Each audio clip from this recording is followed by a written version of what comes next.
मिनश्शैतानिर्रजीम बिस्मिल्लाहिर्रहमानिर्रहीम। अस्सलामु अलैकुम नाज़रीन, मैं हूँ शाहिद मलिक और आप देख रहे हैं Pakistan take off. Pakistan take off के तमाम नाज़रीन को खुशामदीद।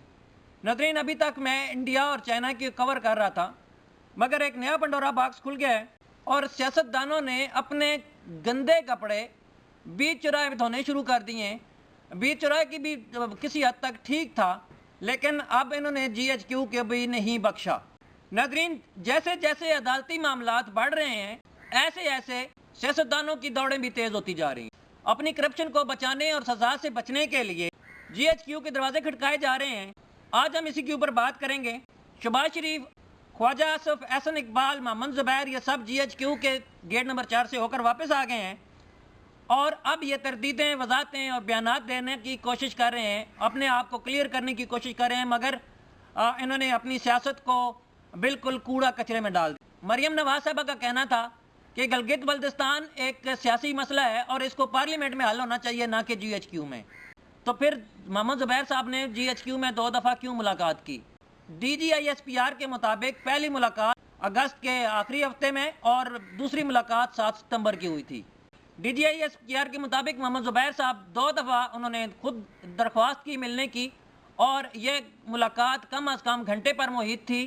मोहम्मद ज़ुबैर साहब ने इसकी तरदीद करते हुए कहा है कि जब आप घंटों बात करते हैं तो उसमें ज़िक्र खैर या ज़िक्र बद आ ही जाता है। शैतान को याद करो तो शैतान हाज़िर हो जाता है। तो अब ये शैतानी काफ़ी हद तक आगे निकल चुकी है। मोहम्मद ज़ुबैर साहब की इस मुलाकात में DGISPR के कहने के मुताबिक DGISI भी मौजूद थे और मोहम्मद ज़ुबैर साहब के मुताबिक ये एक ज़ाती मुलाकात थी। अगर दीना मुलाकात थी, ज़ाती मुलाकात थी, तो उसमें DGISI क्या कर रहे थे ये बताना वो भूल गए हैं। और ज़ाती हैसियत, कौन सी ज़ाती हैसियत? क्या फैमिली फ्रेंड्स हैं, फैमिली मेम्बर हैं, बीवी की तरफ से रिश्तेदार हैं, ननियाली रिश्तेदार हैं, ददियाली रिश्तेदार हैं? कोई तो रिश्तेदारी होगी, कोई तो ज़ाती होगी। ये क्या बात हुई कि ज़ाती हैसियत से मिला? किस ज़ाती हैसियत से मिला, उसकी भी वजाहत कर दें। नाज़रीन, ये हमारे वो सियासतदान हैं जो बाहर निकल के कहते हैं वोट को इज्जत दो, अंदर जाके कहते हैं NRO दो। मोहम्मद ज़ुबैर साहब कहते हैं कि मैं किसी किस्म का रिलीफ लेने के लिए नहीं गया, ना अपने लिए, ना किसी और के लिए, ना मरियम नवाज़ के लिए। नून लीग के इंतहाई करीब साबिक एंकर तलत हुसैन साहब, जो अब YouTube पर प्रोग्राम करते हैं, वीडियोज़ अपलोड करते हैं, उन्होंने खबर ब्रेक की थी कि नून लीग का एक नुमाइंदा आर्मी चीफ से मुलाकात के लिए GHQ गया है। DGISPR ने इसकी तस्दीक कर दी कि वो मोहम्मद ज़ुबैर साहब थे। और मोहम्मद ज़ुबैर साहब, अगर आप रिलीफ लेने नहीं गए थे तो वो मुलाकात किस लिए थी, जबकि गिलगित बल्तिस्तान के मामले के ऊपर ऑलरेडी इतफाक़ हो चुका था। जब गिलगित बल्तिस्तान की मुलाकात हो रही थी तो शेख रशीद साहब के मुताबिक एहसन इकबाल साहब और ख्वाजा आसिफ साहब ने आर्मी चीफ से 1-to-1 मुलाकात की और अलग टेबल पर बैठ के की। अदालतों में एक एक दिन की तारीख लेकर तारीख को आगे बढ़ाया जा रहा है, टाइम को गेन किया जा रहा है कि किसी तरीके से कोई मामलात हल होते हों।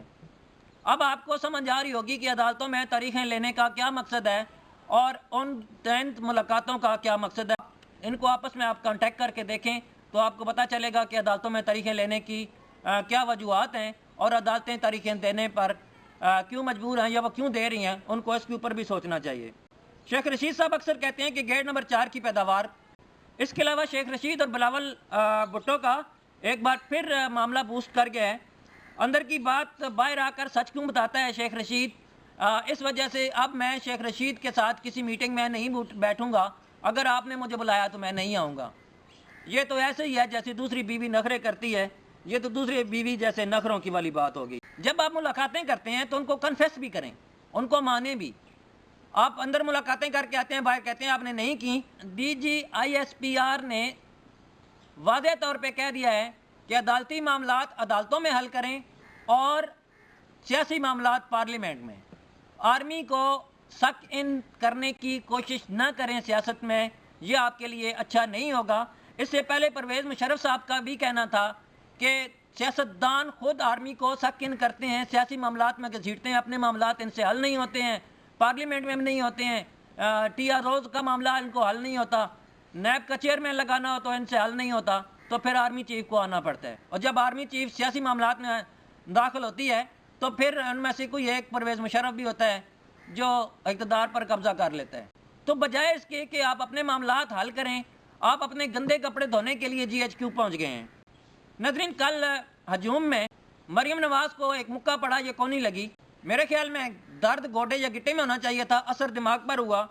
4 دن جو پہلے APC ہوئی تھی اس میں نظر آنے والا سارا غصہ وہ تھا جو 3-4 دن پہلے ملاقاتوں میں معاملات طے نہیں ہوئے تھے۔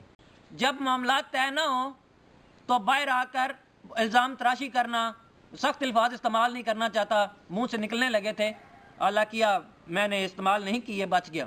انسانوں والی کوئی خوبی، احسن اقبال صاحب، خواجہ آصف صاحب، کوئی شرم ہوتی ہے، کوئی حیا ہوتی ہے، کوئی ایتھکس ہوتے ہیں، وہ کدھر جاتے ہیں؟ یا صرف وہ بتانے کے لیے ایتھکس اور شرم و حیاس ہمارے لیے ہے، آپ کے لیے وہ نہیں ہے۔ جب ملاقات کر رہے ہوتے ہیں، جب ریلیو لے رہے ہوتے ہیں، تو وہ شرم و حیا کہاں جاتی ہے، وہ ایتھکس کہاں جاتے ہیں؟ یا وہ بھی اس کو بھی ایک سیاسی بیان سمجھیں جو آپ نے پارلیمنٹ میں دیا تھا۔ ناظرین، ہم میں سے کوئی جیالہ ہے، کوئی پٹواری ہے، کوئی انصافین ہے، ان سب سے کہنا چاہوں گا کہ خدا کا خوف کریں، ہوش کے ناخن لیں۔ یہ سیاستدان کسی کے نہیں ہیں، صرف اپنے مفادات کے ہیں۔ ایک طرف کروڑوں عوام ہے، نہ روزگار ہے، نہ گیس ہے، نہ بجلی ہے، نہ پانی کی نکاسی ہے، نہ پانی ہے، نہ ملزم گرفتار ہوتے ہیں، بچے اغوا ہو رہے ہیں، بچوں کے ساتھ زیادتی کی کیسز ہو رہے ہیں، بچوں کے ساتھ زیادتی کا نشانہ بنا کے ان کو قتل کر دیا جاتا ہے، کوئی پرسان حال نہیں ہے۔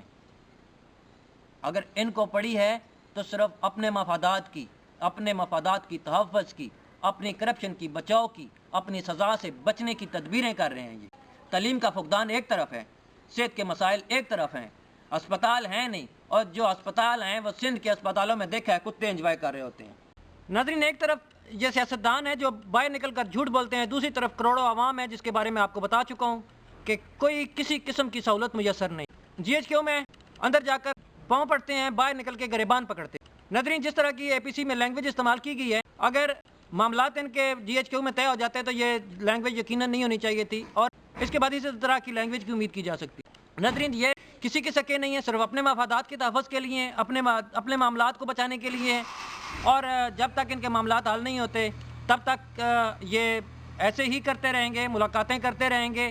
اور ایک اور بات آپ کو بتاتا چلوں کہ اگر ان کے معاملات یہاں پہ حل نہیں ہوئے ہیں تو یہ یقیناً دوسرے ممالک کو اس بیچ میں ڈالیں گے، اپنے گندے کپڑے اب بیرون ممالک تک دھونے کی کوشش کریں گے۔ اپنا خیال کریں، اپنے بچوں کا خیال کریں، اپنے رشتہ داروں کا خیال کریں۔ آج کے لیے بس اتنا ہی، ملتے ہیں اگلی کسی ویڈیو میں، تب تک کے لیے اللہ حافظ۔ آپ سے گزارش ہے کہ چینل کو سبسکرائب کر لیں، بیل آئیکن کو پریس کر لیں تاکہ تمام نوٹیفیکیشن آپ کو بر وقت ملتی رہیں۔ آپ مجھے انسٹاگرام، فیس بک اور ٹویٹر پر بھی فالو کر سکتے ہیں، لنک نیچے ڈسکرپشن میں ہے۔ اجازت چاہتا ہوں، اللہ حافظ۔ پاکستان زندہ باد، پاکستان پائندہ باد۔